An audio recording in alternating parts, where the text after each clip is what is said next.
அன்பானவர்களே, இந்த 2025ஆம் ஆண்டின் இறுதி நாளில் நாம் நிற்கிறோம். இன்னும் சில மணி நேரங்களில் புதிய வருடத்தை காணப்போகிறோம். இந்த நேரத்தில் நம்மில் பலரின் இருதயத்தில் நிறைவேறாத கனவுகள், தொடரும் சோதனைகள், என் வாழ்க்கை முடிந்துவிட்டதா என்ற எண்ணங்கள் இருக்கலாம். இப்படிப்பட்ட சூழ்நிலையில் தேவன் யோவான் ஸ்நானகனின் வாழ்க்கையின் மூலமாக நமக்கு ஒரு வலுவான சாட்சி அளிக்கிறார். யோவான் ஸ்நானகன் தேவனால் அனுப்பப்பட்ட ஒரு மனிதர். அவர் தன்னை உயர்த்தவில்லை, கிறிஸ்துவை உயர்த்தினார். இதோ உலகத்தின் பாவத்தை சுமக்கும் தேவ ஆட்டுக்குட்டி என்று இயேசுவை அடையாளப்படுத்தினார். மனம் திரும்புங்கள், பரலோகராஜ்ய சமீபத்தில் இருக்கிறது என்று துணிவுடன் சுவிசேஷம் அறிவித்தார். கர்த்தருக்கு வழியை ஆயத்தப்படுத்துங்கள் என்று மக்களை அழைத்தார். இப்படிப்பட்ட ஒரு உண்மையான ஊழியன். ஆனால் உண்மையை பேசினதற்காக அவர் உபத்திரம் அடைந்தார், சிறைப்படுத்தப்பட்டார், இறுதியில் மரணத்தை சந்தித்தார்.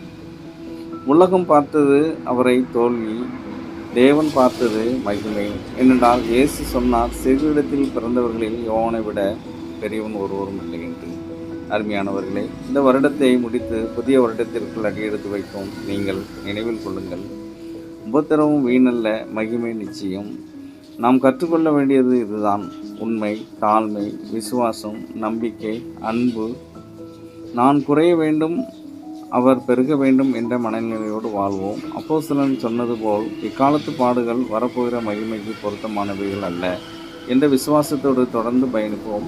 எந்த சூழ்நிலையிலும் கர்த்தருடைய வழியில் நடந்து கர்த்தருக்கு வழியை ஆயத்தப்படுத்துங்கள் என்ற சுவிசேஷத்தை அறிவிப்போம். அப்பொழுது தேவன் நமக்கு ஜீவ கிரீடத்தை அளிப்பார். கர்த்தர் இந்த வார்த்தையை ஆசீர்வதிப்பாராக. ஆமீன்.